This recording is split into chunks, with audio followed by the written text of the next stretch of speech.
Coucou à tous, j'espère que vous allez bien. On se retrouve aujourd'hui comme d'hab pour un On rejoue ou pas, en plein soleil. Alors pas dans la pièce évidemment, mais dehors parce qu'il fait vraiment très très beau. L'été est là, et donc du coup, si jamais vous mettez la vidéo en étant chill en vacances, et ben pensez à nous, pensez à ceux qui bossent, et c'est cool. Voilà.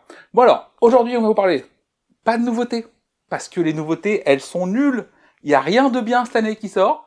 Donc on va avoir Great Western, l'original, on va avoir du Iron Hands, on va avoir Azul 4, et enfin, le gros dossier, ça va être Brass Birmingham. On y va? Ok, on démarre tout de suite avec Azul 4, qui, Jardin de la Reine, son petit nom, qui d'ailleurs aurait pu ne pas s'appeler du tout Azul, tellement il est différent des autres opus. Opus ou opus, je sais pas, dites-le moi ce que vous pensez en commentaire. Naturellement, je dirais opus. Pas sûr, peu importe.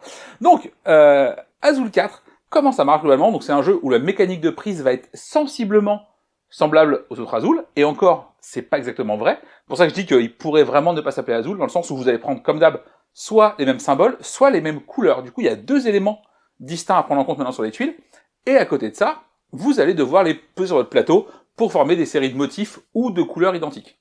Et ben, c'est un jeu qui fait saigner des yeux. Pas parce que c'est moche, c'est sublime, hein, mais parce que c'est vraiment très très dur. Moi, j'y arrive pas du tout. Alors, ok, tout le monde dit, ceux qui me connaissent, que j'ai pas fait l'étape à l'école où on met les ronds dans les ronds, les carrés dans les carrés.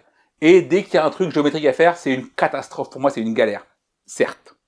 Mais je trouve le jeu vraiment technique. Pour le coup, il y a plein de gens que j'ai revus qui ont joué au premier Azul, qui ont dit tiens, vas-y, on a pris le 4 pour voir un peu, pour continuer un peu le truc, et qui sont revenus en mode ah, mais c'est beaucoup trop dur.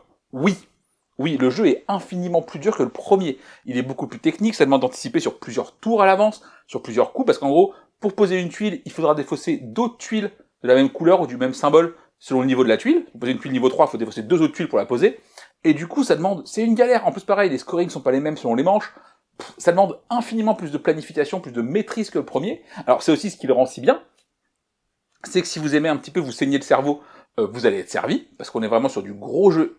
Je vais pas dire expert, parce que mécaniquement ça reste facile, mais c'est vraiment un petit peu genre, c'est un vrai casse-tête à résoudre, et moi je trouve ça très chouette. Voilà. Après, c'est clairement un jeu où si vous connaissez et l'autre débute, vous allez le piner, parce que globalement, savoir comment le jeu fonctionne et pouvoir prévoir un peu ses actions est un énorme avantage. Mais voilà, donc Azul 4, si vous aimez la pure pose de tuiles, très technique, vraiment casse-tête, et vous trouvez les jeux habituellement un peu trop simples de ce niveau-là, Azul 4 est fait pour vous. Voilà, ça c'est vraiment très très bien. Après, à titre perso, j'y joue pas assez parce que déjà je suis nul, et deux, parce que j'ai pas forcément les joueurs sous la main. Le seul qui veut bien jouer à ça avec moi, c'est Joël Bloch, et encore, on n'y pense pas, parce qu'on y joue souvent très tôt le matin. Et ça se passe très mal. D'ailleurs, petite question pour ceux qui y jouent, il y a un jeton de score où il y a marqué 240 points. Je ne sais pas. Genre, on s'en est jamais ne serait-ce qu'approché. Donc, est-ce qu'on est vraiment nous très nuls, ou est-ce que l'éditeur a craqué et s'est dit vas-y, mets un jeton pour troller un peu?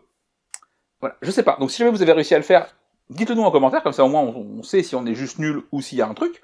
Ce qui est pas exclure, hein, qu'on soit vraiment très très mauvais. Vraiment, pas de soucis. Voilà, donc à titre perso, c'est un 3, parce que j'ai pas forcément les joueurs sous la main, et parce que quand je le sors, je sais que je vais me faire mal au cerveau. C'est agréable par moment, mais pas tout le temps. Ouais, voilà. Faut vraiment que je sois dans le bon mood pour jouer à Azul 4, alors que le 1, pour le coup, c'est vraiment tout le temps, n'importe quand, sur BGA, facile. Voilà, le 4, j'ai un peu plus de difficulté à le sortir, mais généralement, j'apprécie vraiment toujours mes parties, et ça, c'est très cool. Donc voilà, Azul 4, si vous ne connaissez pas, je vous invite à essayer, parce que c'est très particulier, et beaucoup, beaucoup plus compliqué qu'Azul de base. Ok, puisqu'on est dans les variations de jeux de base, on va revenir à l'origine de Great Western. En ce moment, et récemment, j'ai beaucoup joué à Great Western Argentina, qui est la nouvelle version, en attendant Nouvelle-Zélande qui arrive fin d'année normalement, mais, et j'ai eu le même feeling après la campagne de Maracaibo, c'est qu'après avoir joué à ça, j'ai souvent qu'une seule envie, c'est de rejouer à Great Western. Mais le premier, le jeu de base, alors avec l'extension, généralement je préfère, mais je trouve que tout ce qu'ils ont rajouté, toutes les modifs qu'ils ont fait, elles sont cool, ça rend les jeux un peu plus experts, plus techniques, machin, mais je trouve que Great Western a vraiment ce côté ratio complexité-plaisir qui est très très chouette. Une fois que tu connais bien le jeu, nous on y joue en 1h15 à 3, donc vraiment c'est devenu un espèce de jeu facile à sortir quand on n'a pas beaucoup de temps, et tout le monde s'éclate. Et ça franchement, je trouve que réussir à doser comme ça la rejouabilité, les stratégies possibles, et le plaisir de jeu est assez balèze. Pour moi, je pense que c'est ce qu'a fait de mieux Pfister avec Mombasa. mais qui est beaucoup plus dur à sortir avec un 4 joueurs only, là où Great Western marche très bien à 2, 3 et 4, c'est juste pas le même jeu. Donc voilà. D'ailleurs, ce qui est assez drôle sur Great Western, c'est que beaucoup de joueurs à la sortie ont dit « Ouais, mais les cowboys, c'est beaucoup trop fort ». Ce qui était pas déconnant pour un jeu de cowboy, hein, on va pas se mentir. Et puis, après quelques mois, les gens étaient là genre « Ouais, mais constructeur, c'est quand même vraiment très très fort ». Et maintenant, t'entends souvent genre « Ouais, mais ingénieur, c'est la base ». Du coup, si tout est très fort, est-ce qu'on peut peut-être considérer que c'est équilibré? Moi, je pense que oui. Je pense que oui, et surtout, ça a impliqué, de la part, notamment sur BGA, et même de la part de beaucoup de joueurs aussi avant ça, le fait que le premier joueur est trop fort. Parce que t'as le choix, et dans ce jeu, le choix, c'est un peu capital, surtout sur une analyse de setup complète, et en fait, le fait de démarrer, pour peu que le marché des travailleurs, t'aies genre qu'un seul constructeur ou qu'un seul ingénieur, fait que le premier joueur va être beaucoup plus fort. Du coup, beaucoup de monde, maintenant, enchérit en points de victoire sur la première place. Ça permet de rééquilibrer un petit peu le truc. Genre oui, être premier c'est fort, est-ce que ça vaut 10 points de victoire? Ça, c'est un peu l'expérience qui te le dit, et quand vous connaissez bien le jeu, je vous encourage vivement à le faire. Quand c'est pas le cas, de toute façon, on s'en fout, vous êtes encore en phase de découverte. Voilà. Donc Great Western, pour le coup, nous on y joue quasiment plus jamais sans l'extension Ruée vers le Nord, qui fuit, enfin, en fait, elle complexifie pas forcément le jeu, elle apporte juste plus de choix, plus d'options, tout en restant sur une durée de partie qui est vachement contenue, donc on est toujours sur l'heure et quart, l'heure et demie max, et elle offre pas mal de choix différents, et ça c'est très très chouette. Moi, vraiment, je trouve ça vraiment très bien, et c'est vraiment un jeu que je reviens régulièrement. Alors, ça veut pas dire que j'ai pas envie de tester Nouvelle-Zélande quand il sortira dans pas longtemps. D'ailleurs, on compte dessus pour les sorties de l'année, hein, on va pas se mentir. Mais, ouais, à chaque fois, c'est sur celui-là que je reviens, et c'est au final, même cette année, j'aurais plus joué à Great Western de base qu'à Argentina. Alors que l'autre bénéficie de la nouveauté, machin et tout, mais je crois que je préfère l'élégance du premier, même si Val dira que c'est un jeu de loi, parce que je ne peux pas cautionner. Mais ouais, non, je trouve le jeu vraiment incroyable, et c'est fou de, après toujours 50 ou 60 parties, qu'elles soient toutes différentes, qu'elles, vraiment, tu joues jamais de la même manière, vraiment. Bah, je trouve que c'est vraiment une belle réussite, Great Western, et c'est l'un des jeux auxquels j'aurais le plus joué cette année aussi, avec Ark Nova et Projet Gaia, évidemment.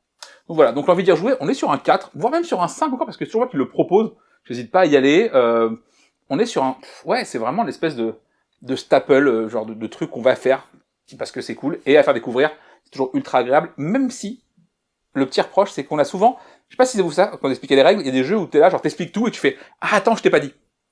Et ben sur Great Western, t'as peut-être 2-3 je t'ai pas dit en trop. Et c'est ce qui fait que les règles sont pas faciles à expliquer et à assimiler par les gens, parce que t'as plein de petites icônes à connaître, plein de petits machins. Alors quand tu connais, c'est ultra fluide, ça marche bien, et même si tu y retournes 2-3 ans après, tu t'en sors. Mais la première prise de contact avec le jeu est assez violente en termes de nombre de règles à appréhender pour un jeu qui est pas si complexe. Mais bon, partie du jeu malheureusement. Donc voilà, donc Great Western, allez-y, mangez-en, jouez-y, et en plus, Nouvelle-Zélande va être très cool, je l'espère, donc c'est très très bien. Ok, maintenant on reste dans l'élevage, non pas de vaches, mais de monstres, avec Aeon Ends. Aeon's End, in English. Aeon Ends est un deck building coopératif à marché fixe, qui se différencie globalement du deck building à rivière, qui est un peu à la mode en ce moment avec Star Rims, Hero Rims, tous les Rims que vous voulez, Clank, deck building à rivière. On reviendra un jour sur la mécanique du deck building et la différence que ça crée entre la rivière et le marché fixe, que ça peut induire et ainsi de suite. Mais globalement, on est sur un marché fixe à la Dominion, un peu à l'ancienne, dans ce jeu coopératif où le but va être de buter une Némésis, qui globalement veut toi te buter aussi. C'est une bonne guerre, on va pas se mentir. Et ben c'est un jeu que j'ai beaucoup aimé au début, mais, et là va arriver une longue liste de mais quand même, hein, parce que ça s'est pas très bien passé récemment, lui et moi. Donc, Aeon Ends, en gros, le twist mécanique, le jeu est vendu là-dessus, c'est de dire que quand ta pioche est vide, tu ne remélanges pas ta défausse, juste tu la retournes. Ce qui veut dire que l'ordre d'achat de tes cartes et l'ordre où tu vas les jouer a de l'importance. Sur le papier. Pourquoi? Parce qu'en vrai, comme tout deck building, ce que tu veux faire, c'est épurer ton deck. Et l'épurer assez pour quasiment le jouer entièrement à chaque tour. Du coup, bah l'ordre des cartes, on s'en fout. En fait, c'est ça. En fait, c'est le gimmick va être rigolo si jamais tu n'optimises pas assez bien ton jeu. Mais généralement, si tu es foutu de jouer correctement pour te rappeler l'ordre des cartes, bah tu es souvent aussi assez bon pour optimiser et avoir un deck qui fait 8-9 cartes que tu vas jouer à chaque tour.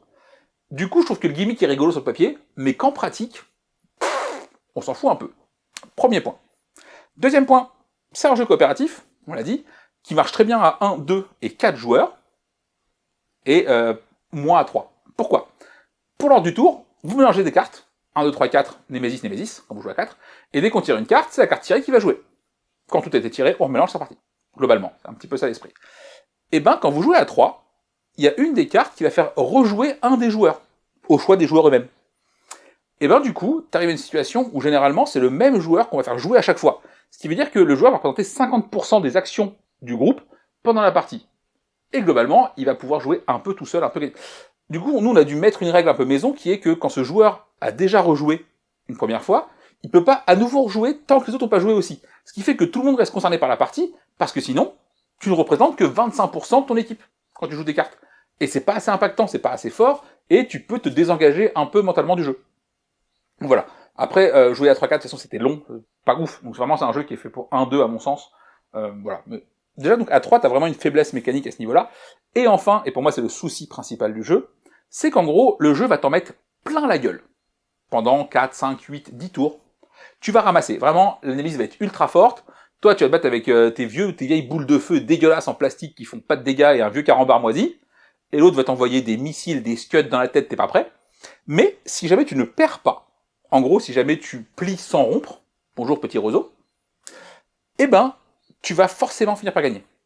Je m'explique, si jamais au bout des X tours, tu vas durer cette phase où le deck va te mettre plein la gueule, si tu as réussi à ne pas craquer, alors souvent tu vas finir avec genre 2 PV, la ville en aura 4, tu vas être en PLS, mais si tu n'as pas perdu, t'as gagné. Ça va prendre 10 tours, 20 tours, peu importe, mais à ce moment-là, t'as l'assurance de ne plus perdre la partie. Et ça, pour moi, c'est un souci. Parce que du coup, tu perds l'intérêt du jeu. Autant je trouve que résister pendant les premières parties, quand le jeu est vraiment très dur, est très agréable, et du coup, t'es là en mode, ok, faut vraiment que je me creuse la tête pour savoir comment m'en sortir et machin, mais une fois que t'as repris le dessus, c'est juste une question de temps avant que ça se finisse en ta faveur. Et du coup, t'as plus... en fait, le fait de ne plus avoir la menace de perdre est un problème. Alors apparemment, t'as 2-3 boss dans les extensions qui corrigent un peu ça en changeant un peu le map. Ok, mais sur la boîte de base, c'est vraiment un feeling que j'ai trouvé présent sur chaque boss, le fait que si jamais tu tiens le point de rupture, et ben après c'est forcément gagné. Oh t'as perdu, mais voilà. Mais si jamais tu craques pas au début, généralement ça va finir par rien se passer. À titre perso, par contre j'ai bien aimé le Legacy, que j'ai fait, qui est très chouette, qui remet bien le truc, et qui est assez bien foutu pour un Legacy. À l'époque il était un peu cher, maintenant vu les prix actuels, ça va, il passe crème. Je ne connais pas la trad de Matago, je ne me prononcerai pas dessus. Et oui, pour une fois je dis pas que des conneries. Bonjour les chatons. Et à côté de ça, je pense que c'est un jeu auquel je ne jouerai plus.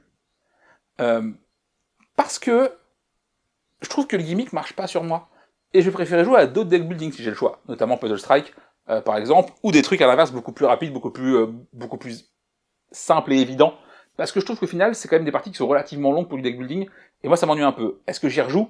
Non. On est sur un 2, je dirais pas non si tout le monde veut y jouer parce que le jeu marche bien, j'ai pas... Vraiment, le jeu marche même très bien, j'ai pas de grief contre ça. Juste que, à titre perso, j'en suis complètement revenu, et si je dois maintenant jouer au jeu, la team flemme en moi va prendre le dessus et je vais jouer sur l'appli en 20 minutes la partie, et on n'en parlera plus, quoi, pas de setup à installer, rien. Donc voilà, donc c'est un peu dommage parce que le jeu marche bien, mais vraiment, je suis pas client, j'aurais pu l'être, mais pile à côté. Ça arrive, c'est pas grave. Bon, il est temps d'en parler, hein. Brass Birmingham, le numéro 1 BGG. On va commencer tout de suite par « c'est très bien ». Mais, j'ai 2-3 trucs à lui dire. Alors, ceux qui lisent Mediatrip dégueulasse sur Facebook régulièrement savent que je préfère de très loin Lancashire, mais ce n'est pas le sujet. Le sujet, c'est pourquoi on le préfère et qu'est-ce qu'apporte Birmingham. Donc Birmingham est une variation du jeu d'origine, qui est Brass, qui est devenu Brass Lancashire quand le game est sorti. Et globalement, les ajouts, c'est essentiellement 2 trucs. La bière, qui servira à faire plein de choses, et des nouvelles types de fournitures, notamment les caisses, qu'on va pouvoir envoyer. Voilà, c'est un petit peu ça, ce qui change, et t'as un petit changement de règle, qui fait quand même une grosse différence, mais ça je viendrai un petit peu après. Et la question qu'on se pose, c'est pourquoi, avec si peu de changements, le jeu me plaît beaucoup moins. On va être très clair, le jeu est bien mieux que beaucoup de jeux sortis depuis. Il n'y a pas de doute. Ça vraiment, on est sur un excellent jeu, je le répète. J'ai beau troller souvent en disant que bah, c'est pas bien par rapport à l'autre. Je préfère jouer à Birmingham tous les jours plutôt qu'à tout ce qui est sorti depuis 2-3 ans. Hein. Clairement, c'est un excellent jeu. Mais je trouve que l'ajout de la bière, et c'est étonnant, parce que du coup tu rajoutes une donnée à prendre en plus, va simplifier le jeu. Comment c'est possible? Eh ben, l'intérêt de Brass Lancashire pour moi, c'est de dire, si tu fais une erreur, vu qu'il faut assez peu de choses pour faire ce que tu dois faire, t'es sanctionné. Vraiment, genre, une erreur, tu la payes cash, et généralement, t'apprends pour la fois d'après. À Birmingham, vu qu'il te faut plus de choses, par exemple, un joueur oublie de mettre un rail sur une liaison importante, bah, vu qu'il te faudra le charbon, plus une bière, plus la thune, eh ben, il se peut que tu puisses pas le punir, même si tu as vu l'erreur. Voilà. Et globalement, ça rend le jeu peut-être un peu plus permissif. Tu as une fenêtre de tir qui est un peu plus grande, où tu as un peu plus de mou. Tu te dis, vas-y, si c'est pas tout de suite, j'aurai sûrement la chance de pouvoir le faire plus tard. Et c'est un luxe que tu n'as pas à Lancashire. Lancashire, si tu le fais pas tout de suite, oublie le projet. Quelqu'un l'aura fait avant toi, tu l'auras dans l'œuf, et voilà, tant pis. C'est ça que t'apprends. Mais voilà. Birmingham, pour moi, a ce petit défaut-là, et aussi le fait qu'à mon sens, la stratégie du barman est peut-être un peu trop forte. Par barman, j'entends, tu fais des rails et des bières, et globalement, balèque de la livraison. C'est très fort, c'est vraiment très solide. Alors si les joueurs sont nouveaux en plus, ça vire au carnage. Et même s'ils sont expérimentés, c'est une strat qui est quand même très solide et qui est assez peu dépendante de ta main.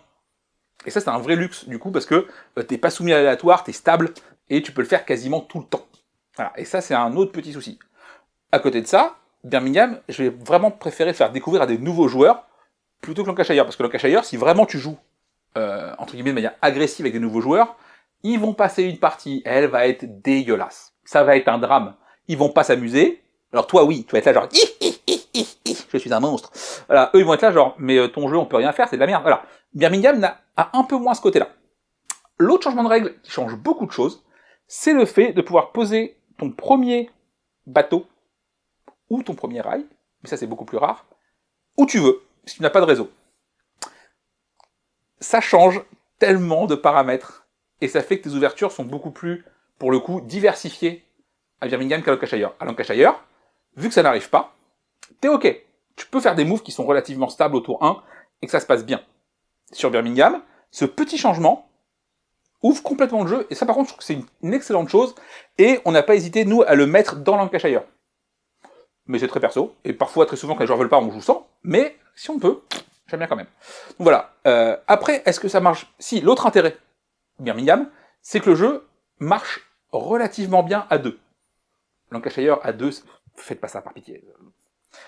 Ça veut pas dire qu'il faut y jouer à deux, attention. C'est juste que si vous devez y jouer à deux, c'est bien. C'est un bon jeu, et ça reste moins bien que plein de choses, mais mieux que beaucoup d'autres choses. Jusqu'une fois que vous irez jouer à 4, eh ben tu veux plus jamais jouer à 2. Parce qu'il te manque, genre, des gens, notamment. Des gens, de l'interaction, et Brass va être incroyable parce que c'est un jeu où tu joues aussi bien le jeu que les joueurs. Et ça, c'est un feeling qui est assez particulier, et que je trouve ça vraiment très chouette. Voilà. Birmingham, à titre de note, c'est un 3, parce qu'en fait, il n'y a pas de monde où c'est moi qui le propose. Je vais accepter une partie sans aucun souci. Vraiment, il n'y a aucun monde où je dis non à Birmingham, parce que le jeu est excellent. Juste que si c'est moi qui propose un jeu, je proposerai toujours Lancashire. Sauf à des débutants. Mais voilà. Et donc, pour ça, c'est un 3. Il y a vraiment... après, il est bien meilleur que beaucoup d'autres jeux, j'ai pas de souci avec ça. Et d'ailleurs, t'es pas top 1 BGG complètement par hasard. Mais à titre perso, mon cœur va quand même à Lancashire pour l'instant, et je pense que ça va être comme ça pendant un petit moment, hein, quand même. Parce qu'on a beaucoup de parties à force. Donc voilà. Voilà, fin de ce On rejoue ou pas. J'espère que vous avez toujours aussi bien qu'il y a un quart d'heure, parce que sinon c'est que ça s'est mal passé. Je vous fais à tous de gros bisous, n'hésitez pas à liker la page, à vous abonner, machin. Dites-nous en commentaire si vous préférez, vous, Lancashire ou Birmingham, et pourquoi. Vraiment, le pourquoi est important, parce que sinon... Voilà. Passez de bonnes vacances pour ceux qui y sont déjà. Bon courage pour ceux qui n'y sont pas, et je vous embrasse très fort. À la semaine prochaine. Allez, ciao.